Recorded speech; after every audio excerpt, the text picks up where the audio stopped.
में हमारे साथ फर्स्ट ग्लोबल की चेयरपर्सन और chief investment strategist Devina Mehra जुड़ी हुई हैं।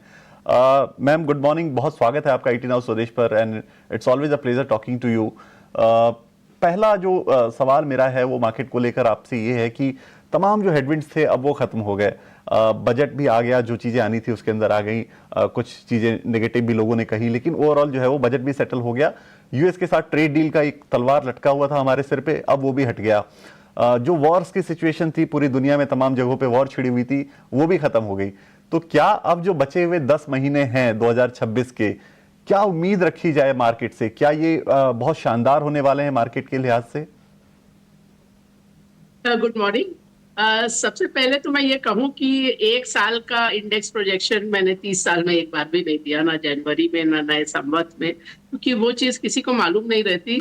जो मैं जनवरी के शुरू से कह रही थी, दो चीज़ें। एक तो मैंने कहा कि अभी सेंटिमेंट इतना खराब है। पहली बार मैं देख रही हूँ कि मेरे साथी टेलीविजन पर आकर रिस्क गिनवा रहे हैं। पहले तो हमेशा इंडिया ग्रोथ स्टोरी के आगे बात जाती नहीं थी। तो सेंटिमेंट जो होता है वो कॉन्ट्रा इंडिकेटर होता है। तो इसीलिए मेरा ये मानना था कि जब सेंटिमेंट इतना नेगेटिव है तो अगले जो साल का रिटर्न अधिकतर अनुमान से अधिक होता है। ये खाली प्रोबेबिलिटी की बात है, कोई 100%, 100% तो कोई नहीं कह सकता, लेकिन ये प्रोबेबिलिटी की बात थी। दूसरी बात थी कि बजट से मेरा अपना कोई एक्सपेक्टेशन नहीं था। अब जनवरी में मेरे सारे इंटरव्यू देखिए, क्योंकि इसलिए ये बात तो एकदम सामने थी कि टैक्स रेवेन्यू बहुत धीमे चल रहे हैं। जहां अनुमान था 11% टैक्स रेवेन्यू में ग्रोथ होने पर का, वहां आप 8% पे चल रहे थे। तो ये तो बहुत ही स्पष्ट था कि वित्त मंत्री के पास कोई गुंजाइश नहीं है और कोई कंसेशन देने का। तो वो भी मेरे लिए डिसअपॉइंटिंग नहीं रहा। ये हाँ, अब ये यूएस इंडिया ट्रेड डील की बात, ये अच्छी बात है। ऑफ कोर्स अभी डिटेल तो कुछ नहीं मालूम। वाणिज्य मंत्री ने खुद ही कहा है कि अभी ना डील साइन हुई है, ना उसके जितने भी डिटेल्स फाइनल हुए हैं। तो पूरी तरह तो विश्लेषण करना मुश्किल है, पर दिशा तो ठीक है। और जैसा आपने कल का मार्केट देखा, इतना बड़ा मूव, ये बात भी मैं कई बार आपके चैनल पर भी कह चुकी हूँ कि जो भी आपका इक्विटी एलोकेशन है, जो कि आपके इन्वेस्टमेंट का 100% नहीं होना चाहिए, उसमें निवेशित रहना ही बेहतर होता है। कि जब इस तरह का डर का, अनसर्टेनिटी का, यू नो, एंजाइटी का माहौल होता है, तभी बड़े मूव आते हैं। ये मार्केट का आंकड़ा है कि आप पिछले 40-45 साल में अगर आपने 10 सबसे अच्छे दिन मिस कर दिए तो आपके रिटर्न में से 2/3 निकल जाता है। अगर आपने 30 सबसे अच्छे दिन मिस कर दिए, जो एवरेज एक साल में एक दिन भी नहीं है औसतन, वो आपके रिटर्न का 90% निकल जाता है। तो वो इसी, और अधिकतर ये जो बड़ा मूव आता है वो इस तरह के माहौल में आता है जब ये तेजी की मार्केट में एक दिन में बाजार इतना नहीं चलता है। तो ये भी एक आंकड़ा है। तो ये इसीलिए मेरा तो यही मानना था कि आप निवेशित रहिए। ये जरूर है कि जो भी आपका जिन स्टॉक्स में है, जरूरी नहीं कि उन्हीं स्टॉक्स में निवेशित रहिए, पर निवेशित रहिए। तो निवेशित रहिए, ये मंत्र है, ये गुरु मंत्र है। निवेशित रहेंगे तो आपको वो 10 दिन या वो 30 दिन आप मिस नहीं करेंगे जब आपको सबसे बड़े रिटर्न मिलने चाहिए।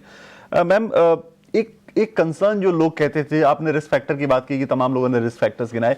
एक और फैक्टर लोग गिनाया करते हैं अक्सर, वो वैल्यूएशन को लेकर कि इंडियन मार्केट के वैल्यूएशन महंगे हैं। अब तो ठीक ठाक पिछले 1-1.5 साल के अंदर ठीक ठाक टाइम करेक्शन, वैल्यू करेक्शन भी हो गया।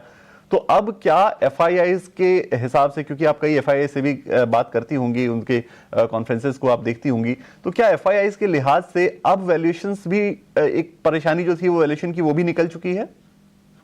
देखिए, एक तो ये है कि अगर आप वैल्यूएशन इंडेक्स लेवल पे देखने का कोई बहुत अधिक मतलब नहीं होता है, क्योंकि इंडेक्स का जो कॉम्पोजिशन है वो इतने दशकों में बहुत बार बहुत बदला है। और आप 20-25 साल पहले जाएं तो बैंक्स थे ही नहीं। अब बैंक्स और फाइनेंशियल सबसे बड़ा वेटेज है इंडेक्स का।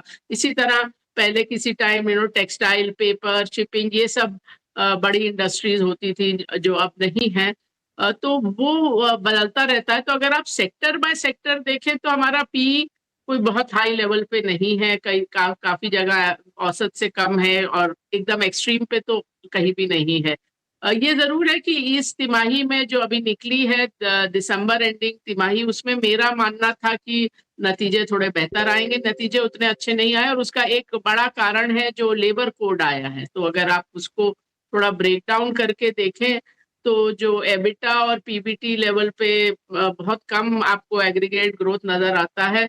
उसमें से अधिकतर जो कारण उसका है वो नया लेबर कोड है। तो अगर आप उसका इम्पैक्ट हटा दें तो 8%, 8.5% का प्रॉफिट बिफोर टैक्स में ग्रोथ है, तो इतना बुरा भी नहीं है। तो ये एक कारण था जिसके कारण नतीजे थोड़े से अनुमान से, एटलीस्ट मेरे अनुमान से तो कम आए। और अब मेरे ख्याल से उसका इफेक्ट एक तरह से कुछ कंपनीज ने तो, जैसे आईटी कंपनीज ने तो एक बार प्रोविजंस किए हैं, तो वो उसका इम्पैक्ट खत्म होने पर फिर अगले तिमाही से नतीजे और बेहतर होने चाहिए। बिल्कुल। और हाँ, आपने एफआईआई का पूछा, तो ये एफआईआई का जो सवाल पूछने के पीछे जो हमारे मन में असल में जो लॉजिक होता है कि एफआईआई खरीदेंगे तो मार्केट ऊपर जाएगा, एफआईआई बेचेंगे तो मार्केट नीचे जाएगा। लेकिन आप जब से एफआईआई आए हैं, 30 साल से ज्यादा हो गए हैं, आप प्लॉट करके देखिए कि हर महीने जो एफआईआई का बाय और सेल होता है उससे कितना असर होता है मार्केट पे। और ये उस समय भी जबकि बाजार में म्यूचुअल फंड या रिटेल पैसा इतना नहीं था, तब भी आपको कोई कोरिलेशन नहीं मिलेगा। तो वो एक अलग ही चीज है। तो आपको बाजार पे ध्यान दीजिए, एफआईआई आएंगे या नहीं वो बड़ा मुद्दा नहीं है, क्योंकि उसका बाजार से लेना देना नहीं है। बैलेंस ऑफ पेमेंट के लिए जरूर वो इम्पैक्ट करता है। और वो हमने पिछले दिनों में देखा भी है कि डीआईएस की लगातार 100 दिनों से ज्यादा तक लगातार जो है वो बाइंग चली और डीआईएस ने मार्केट को सपोर्ट किया। हमारी एसआईपी इनफ्लोज काफी शानदार रही थी और मार्केट को संभाले रखा इन सारी चीजों ने, डोमेस्टिक फैक्टर्स ने संभाले रखा। एक सेक्टर जो है बहुत ज्यादा इंपैक्ट हो जाता है ग्लोबल चीजों से, वो है आईटी का सेक्टर। और आज जब हम बात कर रहे हैं तब भी बहुत ज्यादा इंपैक्टेड है। अब एक छोटी सी डेवलपमेंट होती है और आईटी के सारे शेयर जो है वो गिर गया। एंथ्रोपिक ने एक एआई प्लगइन लॉन्च किया और उसका इंपैक्ट जो है वो वहां के आईटी शेयरों पर देखने को मिला। और अब हमारे इंडिया के आईटी के शेयर भी सारे गिर गए। जितने लार्ज कैप शेयर हैं वहां भी 5-6%, 7% की गिरावट आज देखने को मिल जा रही है।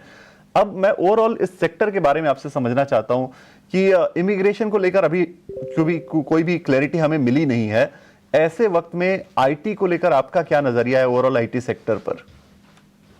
देखिए, इमिग्रेशन का तो बहुत ज्यादा असर नहीं है, क्योंकि जो इंडियन आईटी कंपनीज हैं वो अब इमिग्रेशन पे कोई खास निर्भर नहीं है। उनका बहुत ज्यादा यहाँ से लोग वहां भेज के काम करने वाला मॉडल अब उतना इस्तेमाल होता नहीं। काम यहाँ होता है और वहां पर जो लोग होते हैं वो अधिकतर वहीं पर रिक्रूट किए जाते हैं। तो इतना ज्यादा इमिग्रेशन से तो बहुत फर्क पड़ने नहीं वाला है। और शायद ट्रेड डील में इमिग्रेशन की भी कुछ बात हो, पता नहीं।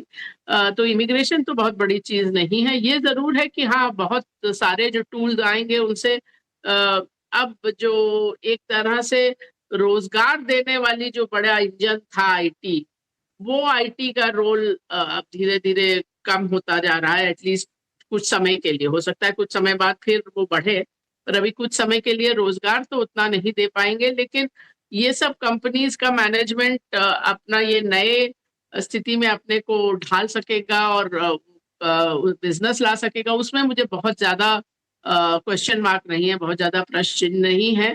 और इसका कारण है, आप देखिए तो हिस्ट्री में कितनी बार आया है कि ये आईटी सर्विसेज तो खत्म हो जाएंगी, Y2K के बाद खत्म हो जाएंगी, क्लाउड आएगा तो खत्म हो जाएंगी, डिजिटाइजेशन होगा तो खत्म हो जाएंगी। तो ऐसा हुआ नहीं है और ये सारी कंपनी अपने को नए एआई के माहौल में ढाल रही है। ये अलग बात है कि मेरा अपना मानना है कि 20 साल से इनके पास इतना कैश रहा है, लोग रहे हैं, तो इनको आईटी सर्विसेज से थोड़ा आगे और थोड़ा ऊपर वैल्यू चेन में जाना चाहिए था। जो नहीं किया है, R&D नहीं की है, वो बातें ठीक नहीं है। लेकिन जो इनका अपना बिजनेस है उसमें अडाप्टेशन कर लेते हैं। बिल्कुल बिल्कुल। तो ये आईटी सेक्टर के ऊपर नजरिया है। मैम, एक जो बजट को अगर हम थोड़ा सा एनालाइज, क्योंकि बजट के बाद हमारी पहली कन्वर्सेशन आपके साथ हो रही है, तो बजट को जो थोड़ा एनालाइज करें तो उसमें ये दिखा कि डायरेक्ट बेनिफिट ट्रांसफर के से ज्यादा सरकार का फोकस इंफ्रा क्रिएशन पे इस बार के बजट में ज्यादा दिखा है। इंफ्रा के ऊपर ज्यादा फोकस रहा है तमाम चीजों में। तो इसका सबसे ज्यादा इम्पैक्ट जो है, सबसे ज्यादा मतलब फायदा के तौर पर मैं समझना चाहता हूँ कि सबसे ज्यादा फायदा जो है वो किन सेक्टर्स को आपको दिखता हुआ मिल रहा है? वैसे आप देखें तो capex as percentage of GDP तो लगभग सेम ही रहा है। पिछले साल था वही इस साल भी है। तो जीडीपी में आप कुछ ग्रोथ एज्यूम करते हैं तो उतना एक्सटेंट आपका कैपेक्स भी इम्प्रूव हो जाता है। जो थोड़ी आश्चर्य वाली बात है कि रेवेन्यू एक्सपेंडिचर गिरने का या घटाने का प्रोविजन है बजट में।